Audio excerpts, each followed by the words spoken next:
pretty busy day with real estate, and so I figured I'd take you guys along. I'm gonna be showing 3 properties to a buyer of mine who's also an investor. These are investment properties that we're gonna go look at, and so I thought it'd be fun to share a couple of tips with you guys, anyone who might be interested in potentially investing in real estate. Whenever we're in the search process for an investment property, there are a lot of details that you want to keep in mind and a lot of things that you want to consider when looking at investment property. Questions that we want to get answered. How many units does the property have? Also, how many bathrooms and how many bedrooms each unit? Are they currently being rented? For those that are currently being rented, are there a lease on them or is it month to month? If there is a lease, when does the lease expired? How much is each tenant paying for their rent? How much are utilities costing the landlord? How much is the water and sewage? Are utilities separate in each of the units or are they combined?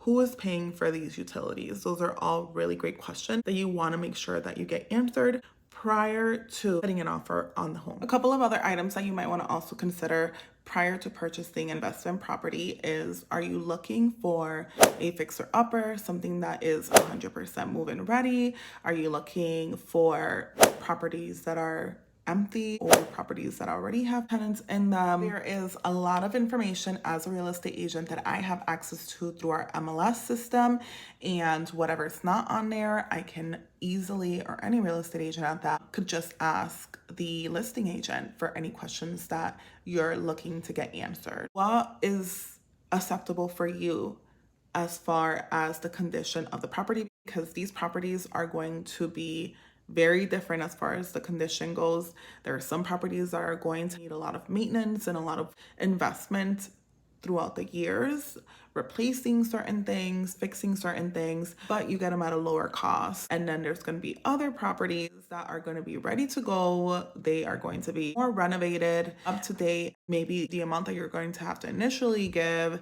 is going to be higher, but potentially you have less risk and less money that you're going to have to come up with in the future. And so those numbers look very different for everyone, but it's definitely something that you want to consider. How much are you willing? Like if you're going to buy a fixer upper, what's the highest you're willing to go up for a property that's going to potentially cost you money in the long run?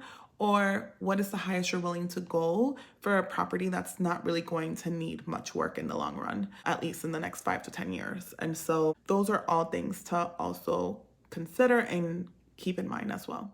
The reason why you want to know these answers is because how profitable this could potentially be. You also want to know what is rent market value of the area. It's going to be very different, not only state to state, but also county to county. The rent here in Western Massachusetts is a lot lower than the rent in Eastern Massachusetts. So especially if you are a buyer who doesn't reside in the current county that you're currently looking to buy in, you definitely want to do your research, use the guidance of your real estate agent, other investment property owners, the internet, to find out how much is the market value for the current area that you're looking to purchase.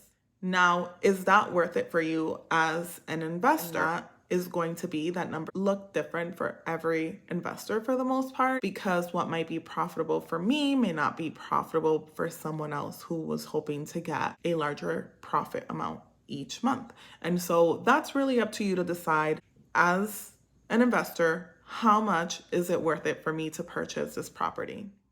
The way that you do that is that you take current rents or the market value of future rent, and you minus all of the expenses. So utility, trash, mortgage, any expenses that you might potentially have. That is going to be your monthly profit. So I was just editing this video and realized I never did an exit video. So thank you guys so much for watching. I hope you found this video helpful. If you like this video, please give it a thumbs up. Don't forget to subscribe if you haven't yet. Thanks for watching, and until next time.